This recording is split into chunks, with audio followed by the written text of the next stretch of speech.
The Ministry of Education says it is rolling out plans to build boarding facilities along a number of the E-Block senior high schools started under the erstwhile NDC administration.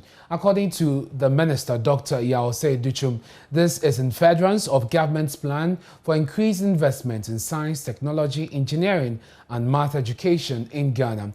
Kwekwa Asante has more in the following report. Things are shifting.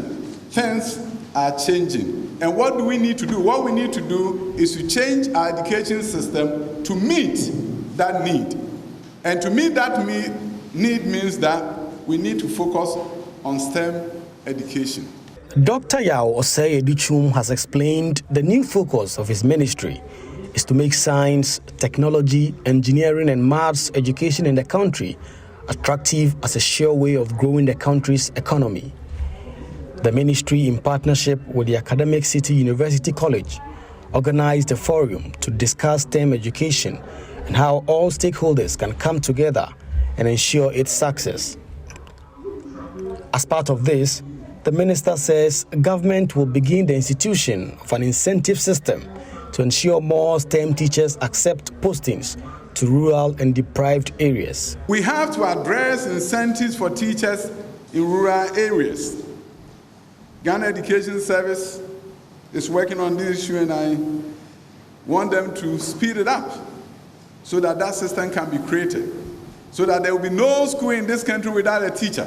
Senior high schools have also been built from scratch across the country as part of these efforts, which will focus largely on STEM education.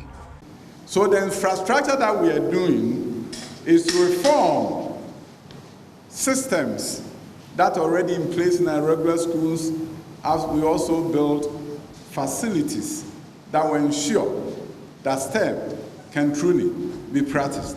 But not only this, the E-Blocks built by the erstwhile NDC administration will now be equipped with boarding facilities. Ensure that in areas where there are E-Blocks and there are no dorms, of course E-Blocks didn't come with dorms, there are no facilities for students to come there and for the schools to be operationalized.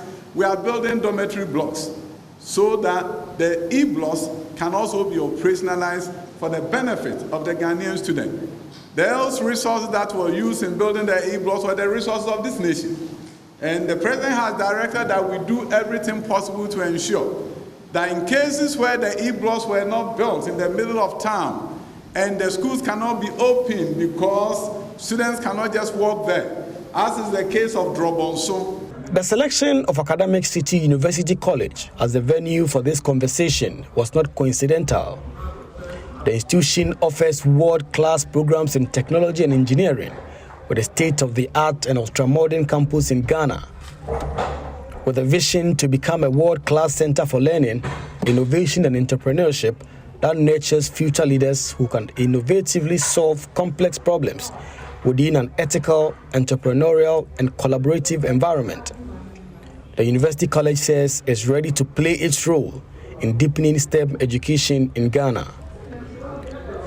As part of the STEM efforts, government plans to grow the country's gross tertiary enrollment to 40% by 2030. Gross tertiary enrollment ratio is one important metric that if you can track, you know your country is changing. So Ghana is 18.8%, South Korea is 96.3%, and that is why the President of the Republic, Nana Addo Dankwa Akufo-Addo, during the last State of the Nation address, told the country that he wants to move the gross tertiary enrollment ratio of Ghana from the current 18.8% to 40% by 2030.